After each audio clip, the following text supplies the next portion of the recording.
सोनल मिश्रा जी, राधे राधे महाराज जी। महाराज जी, क्या इस कलयुग में भगवान जी अवतार लेंगे? ऐसा तो शास्त्रों में लिखा है कि भगवान लेंगे अवतार। भगवान के कल की अवतार की चर्चा आती शास्त्रों में, तो ऐसा लिखा है भगवान लेंगे। पर वो जब बहुत विकराल कलयुग बढ़ेगा, अभी 4,32,000 वर्ष कलयुग की आयु है, तो उसमें 5,000 के ऊपर ही अभी तो 32,000 नहीं क्रॉस किया है। कलयुग में इतना पापाचरण बढ़ जाएगा, इतना पापाचरण बढ़ जाएगा कि कहीं राम कृष्ण नाम सुनने को नहीं मिलेगा। देखो धीरे धीरे उसका प्रभाव बढ़ रहा है। मतलब कलिकाल का प्रचंड स्वरूप जब आएगा तब तो हाय हाय मची जाएगी। अभी तो बच्चा है, 4,32,000 में अभी तो 5,000 वर्ष व्यतीत हुए, और अगर 32,000 क्रॉस करेगा तब कैसा होगा? जब लाख व 2 लाख क्रॉस करेगा तो वह लिखा है कलिकाल बिहाल किए मनुजा, नहीं माने को अनुजा तनुजा।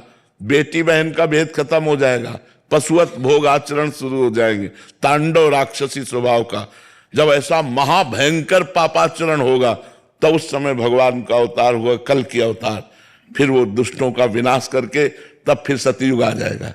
वो आखिरी में 4,32,000 पूरे होते होते आखिरी में भगवान का अवतार होगा। जब भगवान का अवतार होगा उसी समय से सतयुग लग जाएगा, कलयुग की पूर्णता हो जाएगी। पर कलयुग अभी बहुत बहुत बहुत दुख है कलयुग में, बहुत दुख कलयुग में। शरीर स्वस्थ नहीं। अब देखो कैंसर ऐसे होने लगा जैसे जुकाम बुखार। जिसको देखो तेरे दिन खबर मिलती उनको कैंसर हो गया, उनको और कैंसर का मतलब जीवन बर्बाद हो जाना। वो सब कीमो लगवा के वो सब, वो 1-2 साल भले और घसते, इसके बाद शरीर छूट ही जाता है। अब कैसे कैसे भयंकर रोग बढ़ रहे हैं, कैसी कैसी भयंकर व्यवस्थाएं हैं। अब एक आदमी को परेशानी, अस्पताल जाए तो दवा मिलना तो बाद की बात है, पहले 10-5 हजार रुपया खर्चा करो इस बात के लिए कि तुम्हें है क्या। अब वो सब रिपोर्टें देखकर निर्णय करेंगे कि आपको है क्या। इसके बाद उसकी फीस दो डॉक्टर की, फिर दवा दो, और फिर 2-4 दिन बाद आओ, तब वो देखेंगे दवा का प्रभाव क्या पड़ा, जांच करवाओ।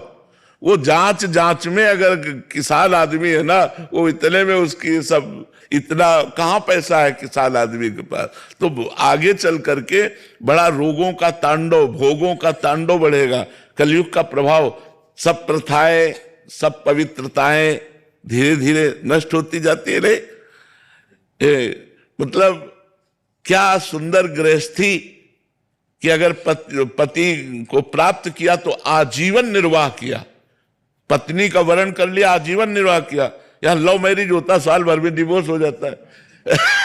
कलयुग का प्रभाव देखो, कहा कलयुग का प्रभाव देखो।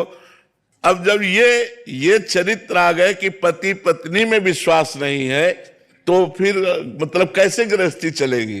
तो बड़ा समय धीरे धीरे कलयुग का प्रभाव तो बढ़े। पर कलयुग का एक बड़ा गुण है, जो 10,000 वर्ष तपस्या से फल प्राप्त होता था, वो कुछ दिनों के नाम कीर्तन नाम जप से प्राप्त हो जाएगा। कलयुग का बहुत बड़ा, कलयुग समयुग आन नहीं, जो नर कर विश्वास, गाय राम गुण गण विमल, भवबिन तरह प्रयास। इसमें बिना प्रयास के भवसागर से तरने का उपाय है राम राम राम राम, राधा राधा राधा राधा, कृष्ण कृष्ण कृष्ण।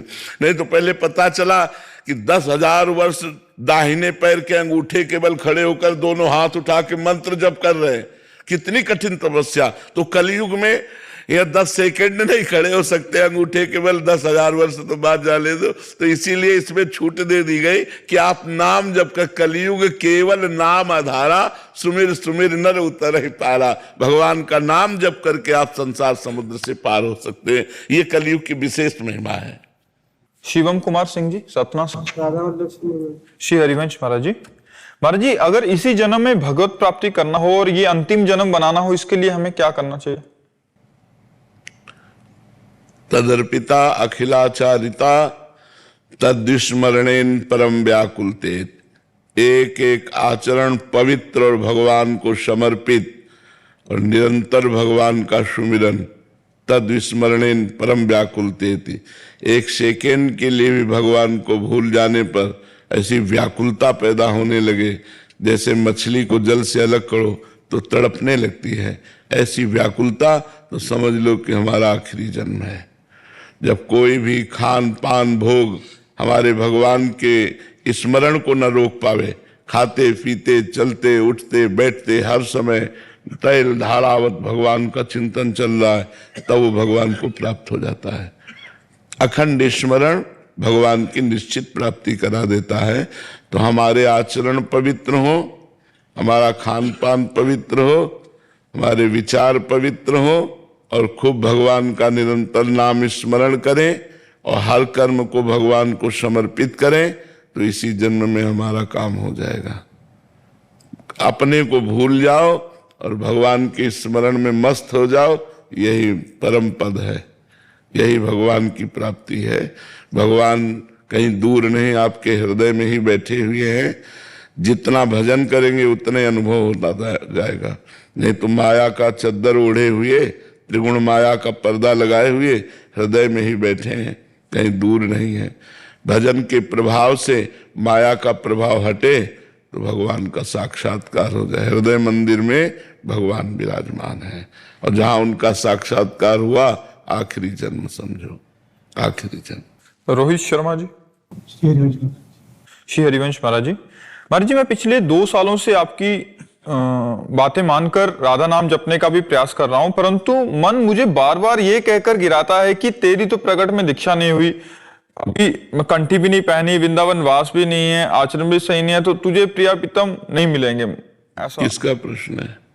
तो कंठी बांध लो, प्रिया प्रीतम मिल जाएगी। तो प्रयास करो, कृपा से उनके क्या नहीं हो जाएगा। जब मनुष्य शरीर मिल गया तो भगवत प्राप्ति दुर्लभ थोड़ी है। दुर्लभ तो मनुष्य शरीर था, दुर्लभो मानुषो देहो, सो प्राप्त हो गया। अब हम सब कुछ प्राप्त कर सकते हैं, क्या जाता है? कंठी बांध लो, राधा राधा बोलो, राधा ये गुरु मंत्र हो गया, समझ रहे हो ना? गुरु मंत्र हो गया, कंठी बांध लो। कोई नशा आदि तो नहीं करते हो, बस खूब नाम जप करो, चिंता मत करो। भगवान बड़े कृपालु हैं, इसीलिए भेजा है, भगवत प्राप्ति के लिए तो भगवान ने भेजा है। मनुष्य जन्म दिया, साधु समागम दिया, तो इसका मतलब हम पर भगवान की विशेष कृपा है। बिना भगवान की कृपा के संत समागम थोड़ी मिलता है। अब मोह भा भरोस हनुमंता, बिनु हरि कृपा मिले नहीं संता। तो हरि की कृपा हुई तो संत समागम मिला, और संत समागम का फल है भगवत प्राप्ति। बड़े भाग पाइब सत्संगा, बिना प्रयास होय भव भंगा। बड़े भाग्य से सत्संग की प्राप्ति होती है, और सत्संग मिल गया तो बिना प्रयास के संसार सागर से हम पार हो जाएंगे। तो हमें प्रयास करना है नाम जप का, हर समय नाम जप करो। कोशिश करो कि भोजन पवित्र हो। प्याज लहसुन पाते हो? मैं घर वालों को भी लेके आया हूँ वृंदावन ना। घर वाले भी मेरे साथ वृंदावन आए ना पहली बार। अच्छा, और इधर नियम ले लेते कि ऐसा कुछ नहीं खाए। हाँ, बहुत उत्तम बात है। यदि ऐसा हो जाए तो उत्तम बात है। ठीक है, देख लो करके।